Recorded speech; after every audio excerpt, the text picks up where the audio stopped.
দর্শক, রাজধানীর এভারকেয়ার হাসপাতালের সামনে রয়েছেন সহকর্মী আলভি রায়হান, সরাসরি যোগ দিচ্ছেন তিনি।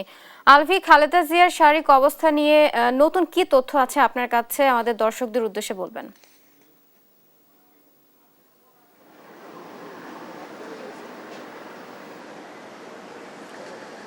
ধন্যবাদ বুবলি আপনাকে। আমি এই মুহূর্তে দাঁড়িয়ে আছি এভারকেয়ার হাসপাতালের সামনে, যেখানে বেশ কিছুদিন যাবৎ বিএনপির চেয়ারপারসন বেগম খালেদা জিয়া কিন্তু অসুস্থ হয়ে চিকিৎসা নিচ্ছেন।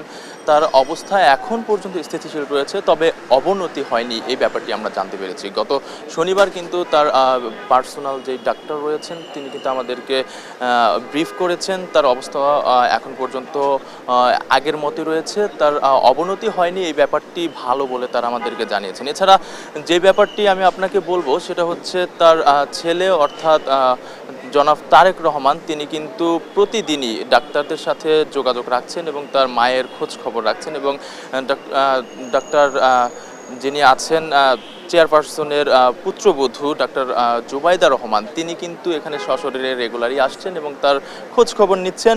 ডাক্তারদের সাথে বোর্ড মিটিং বসছে, সব কিছু মিলিয়ে কিন্তু এখনও তার অবস্থা আগের মতো রয়েছে, এটুকু আমরা জানতে পেরেছি। এছাড়া বিদেশে যাওয়ার যে ব্যাপারটি রয়েছিল সেটা কিন্তু এখন পর্যন্ত স্থিতিশীল রয়েছে, কারণ ডাক্তাররা যেটি বলেছেন আমাদেরকে, তার শরীরের কন্ডিশন এখন পর্যন্ত বিদেশে যাওয়ার মতো হয়নি। যদি হয় সেটা তাহলে তারা বিদেশে পাঠানোর ব্যবস্থা করবেন বলে আমাদেরকে জানিয়েছে। তবে বিদেশে যাওয়ার আগ পর্যন্ত তার শারীরিক অবস্থা এবং তার চিকিৎসা কিন্তু এখানেই নেওয়া হবে বলে আমরা এখন পর্যন্ত জানতে পেরেছি। এছাড়া আরেকটি বিষয় আমি আপনাকে জানিয়ে রাখবো যে সকাল থেকে আমরা এখানে ছিলাম, সকাল থেকে কিন্তু দেখলাম যে বিএনপির দলীয়ভাবে কিন্তু এখানে নেতাকর্মীদের আসা যদিও বারণ, তবে এখানে নেতাকর্মীরা আসছেন, তারা নানান খোঁজ খবর জানার জন্য এখানে আমাদের সাথে কথা বলছেন এবং শুধু নেতাকর্মীরা না, সর্বস্তরের মানুষ, যেমন রিক্সা চালক থেকে শুরু করে অনেক মানুষই কিন্তু এখানে আসছেন। আমরা কিছুক্ষণ আগে একজনের সাথে কথা বলেছিলাম, তিনি বলেছেন যে তিনি কোনো দল করেন না, অথচ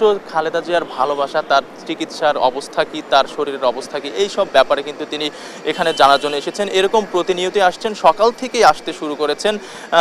যত বেলা গড়াচ্ছে আমরা কিন্তু দেখতে পাচ্ছি যে মানুষ তত বাড়ছে তার খোঁজ খবর নেওয়ার জন্য। এখানে এই ছিল এভারকেয়ার হসপিটাল থেকে সর্বশেষ তথ্য।